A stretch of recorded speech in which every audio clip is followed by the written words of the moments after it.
शिवाय शिवजी सदा सहाय। ओम नमः शिवाय शिवजी सदा सहाय।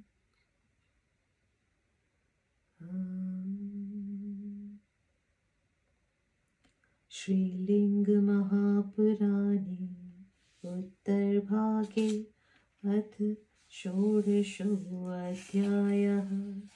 सनत्कुमारुवाच पुनरेव महाबुद्धे श्रोतुमिच्छामि तत्त्वतः बहुभिर्बुधाः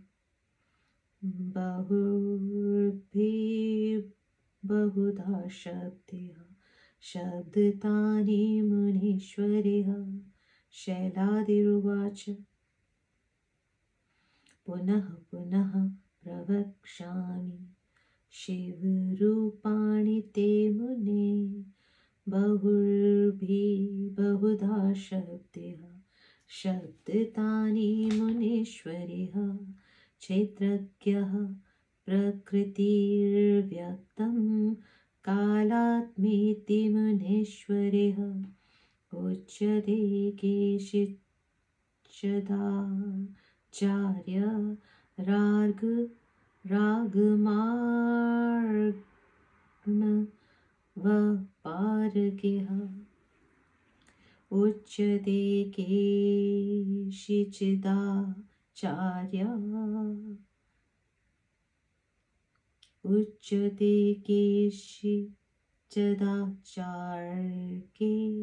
रागमार्गवपारगः। क्षेत्रज्ञपुरुषं प्राहुः प्रधानं प्रकृतिं बुधः। विकारजातं निःशेषं प्रकृतिर्व्यक्तमित्यपि। प्रधानव्यक्तयो कालाः परिणामेककारणं।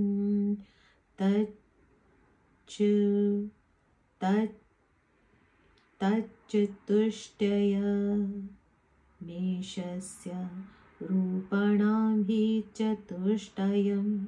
हिरण्यगर्भं पुरुषं प्रधानं व्यक्तरूपिणं कथयन्ति शिवं केचिदाचार्याः परमेश्वरं। हिरण्यगर्भः कर्तास्य भोक्ता शिवस्य पुरुषः। विकारजातं व्यक्ताख्यं प्रधानं कारणं परं। तेषां चतुष्टयं बुद्धिः शिवरूपचतुष्टयं। प्रोच्यते शङ्करादन्या दास्ति वस्तु न किञ्चन। पिण्डजातिस्वरूपी तु कथ्यते केचिदीश्वरः। चराचरशरीराणि पिण्डाख्यान्यखिलान्यपि सामान्यानि समस्तानि महासामान्यमेव च। कथ्यन्ते जातिशब्देन तानि रूपाणि धीमतः। विराट हिरण्यगर्भात्मा केषिच्चदिशो निगद्यते। हिरण्यगर्भो लोकानां हेतुर्लोकात्मको विराट्। सूत्राव्याकृतरूपं तं शिवं शंसन्ति केचन। अव्याकृतं प्रधानं हि तद्रूपं परमेष्ठिनः। लोकायेनैव तिष्ठन्ति सूत्रे माणिगणा इव। तत् सूत्रमिति विज्ञेयं रूपम् अद्भुतविक्रमम्। अपहृत्य च विज्ञानमेषामेव महेश्वरम्।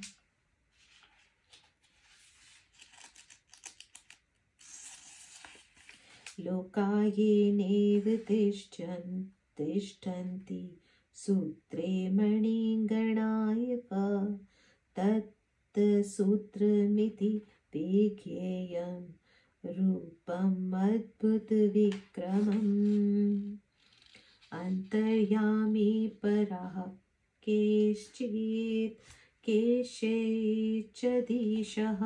प्रकृत्यते स्वयं ज्योतिः स्वयं वेद्यः शिवः शम्भुर्महेश्वरः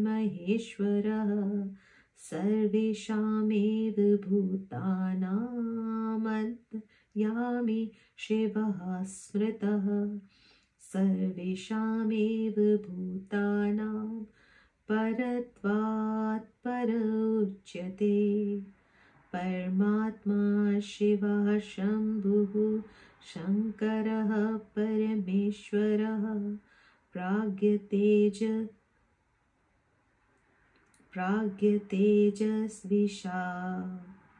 प्राज्ञतेजस्विश्वाक्यं तस्य रूपत्रयं विदुः सुषुप्ति स्वप्नजाग्रन्तमवस्थान्त्रयमेव तत् विराट हिरण्यगर्भाख्यमव्याकृत पदारयं तुरीयस्य शिवस्यास्य अवस्थात्रयगामिनः हिरण्यगर्भः पुरुषः काल इत्येव कीर्तितः त्रिस्रोऽवस्था जगत् सृष्टि स्थिति संहार हेतवः भव विष्णुविरिञ्चाख्यम् वस्थात्रयमेषितुः आराधय भक्तया मुक्तिं च प्राप्नुवन्ति शरीरिणः कर्ता क्रिया च कार्यं च करणं चेति सूरिभिः शम्भोश्चत्वारि रूपाणि कीर्तयन्ते परमेष्टिनः प्रमाता च प्रमाणं च प्रमेयं प्रमितिस्तथा चत्वार्यतानि रूपाणि शिवस्यैव न संशयः ईश्वरा व्याकृत प्राण विराट भूतेन्द्रियात्मकं शिवस्यैव विकारोऽयं समुद्रस्यैव विचयः ईश्वरं जगतामाहो निर्मितं कारणं तथा अव्यक्तं प्रधानं हि तदुक्तं वेदवादिभिः हिरण्यगर्भः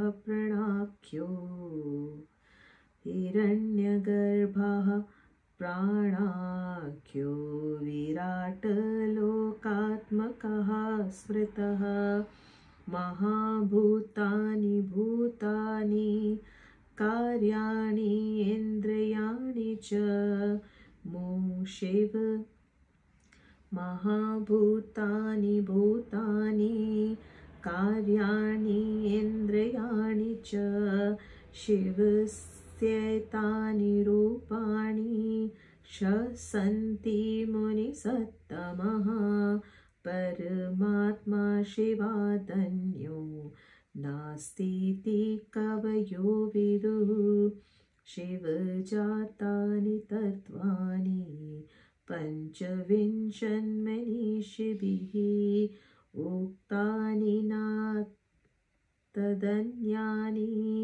सलीलादुर्मिवृन्दवत् पञ्चविंशत्पदार्थेभ्यः शिवतत्त्वं परं विदुः तानि तस्मादनन्यानि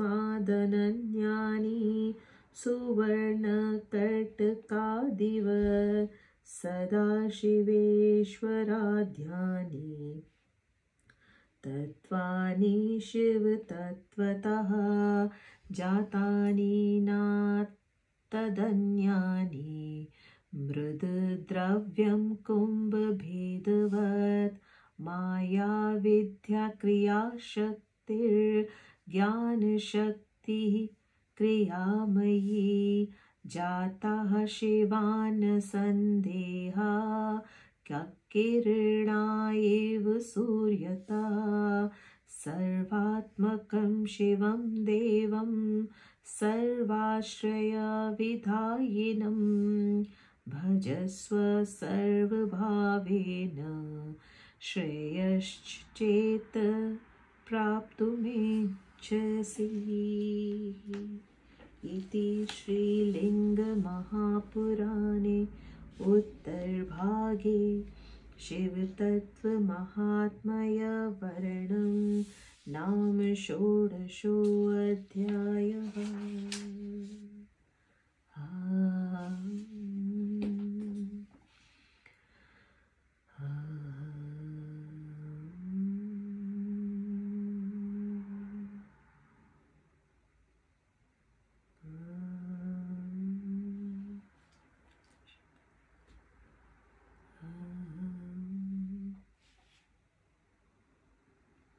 श्रीलिंग महापुराण के उत्तर भाग का 16वां अध्याय, जिसमें विविध नाम रूपों में शिव की आराधना की महिमा वर्णन की है। सनत कुमार जी बोले, हे महाबुद्धे, मुनीश्वरों के द्वारा बहुत से नामों में अनेक प्रकार से कहे गए शिव के रूपों को मैं यथार्थ रूप में पुनः सुनना चाहता हूँ। शैलादि बोले, हे मुनि, मैं मुनीश्वरों के द्वारा बहुत से नामों से अनेक प्रकार से कहे गए शिव के रूपों का वर्णन आपसे पुनः करूंगा। वेद रूपी समुद्र के पारगामी कुछ आचार्य तथा मुनीश्वर उन शिव को क्षेत्रज्ञ, प्रकृति, व्यक्त तथा कालात्मा ऐसा कहते हैं। विद्वज्जनों ने पुरुष को क्षेत्रज्ञ, प्रधान को प्रकृति और प्रकृति के संपूर्ण विकार समूह को व्यक्त कहा है। प्रधान तथा व्यक्त के विस्तार में एकमात्र कारण काल ही है। यह चारों ही ईश्वर के रूप चतुष्टय हैं। कुछ आचार्य परमेश्वर शिव को हिरण्यगर्भ, पुरुष, प्रधान तथा व्यक्त रूप वाला भी कहते हैं। इस जगत का कर्ता हिरण्यगर्भ अर्थात ब्रह्मा है, भोक्ता पुरुष विष्णु है, समस्त प्रपंच व्यक्त नाम वाला और मुख्य कारण प्रधान है। उन हिरण्यगर्भ आदि का तथा बुद्धि आदि का चतुष्टय भगवान शिव का रूप चतुष्टय कहा जाता है। शंकर से भिन्न अन्य कोई भी वस्तु नहीं है। कुछ लोग ईश्वर शिव को पिंड तथा जाति रूप वाला कहते हैं। चर तथा अचर समस्त शरीर ही पिंड पद वाच्य है। उन बुद्धि संपन्न शिव की वे जाति, व्यक्ति और द्रव्यों के समस्त रूप ही जाति शब्द वाच्य है। कुछ लोग शिव को विराट तथा हिरण्यगर्भ रूप कहते हैं। हिरण्यगर्भ समस्त लोकों का कारण है और विराट लोक स्वरूप है। कुछ लोग उन शिव को सूत्रा व्याकृत रूप कहते हैं। परमेष्ठी शिव का वह रूप अव्यकृत तथा प्रधान है। समस्त लोग उनमें उसी भांति ओतप्रोत हैं जैसे सूत्र में मणियां। अतः उनके अद्भुत पराक्रमी स्वरूप को सूत्र रूप समझना चाहिए। कोई लोग स्वयं ज्योति रूप तथा स्वयं वेद, कोई लोग स्वयं ज्योति रूप तथा स्वयं वेद ईश परमेश्वर शंकर शंभु को अंतर्यामी तथा पर कहते हैं। वह शिव संपूर्ण प्राणियों में विराजमान है अतः अंतर्यामी कहे जाते हैं और सभी प्राणियों से श्रेष्ठ होने के कारण वह परमात्मा, परमेश्वर, शंभु, शंकर, शिव, पर कहे जाते हैं। प्राज्ञ, तेजस और विश्व नामक उनके तीन रूप कहे गए हैं। इन्हें ही सुषुप्ति, स्वप्न तथा जागृत तीन अवस्थाएं भी कहते हैं। और यही विराट, हिरण्यगर्भ और अव्याकृत पद के भी वाचक है। तीनों अवस्थाओं में विद्यमान रहने वाले उन तुर्य स्वरूप शिव के हिरण्यगर्भ, पुरुष और काल, यह तीनों ही जगत की सृष्टि, स्थिति और संहार की कारण रूपा तीन अवस्थाएं कही गई हैं। भव, विष्णु, विरिंची अर्थात ब्रह्मा नामक तीनों अवस्थाएं महेश्वर की ही है। भक्ति पूर्वक इनकी आराधना करके प्राणी मुक्ति प्राप्त करते हैं। कर्ता, क्रिया, कार्य तथा कारण, यह विद्वानों के द्वारा परमेष्ठी शिव के चार रूप कहे गए हैं।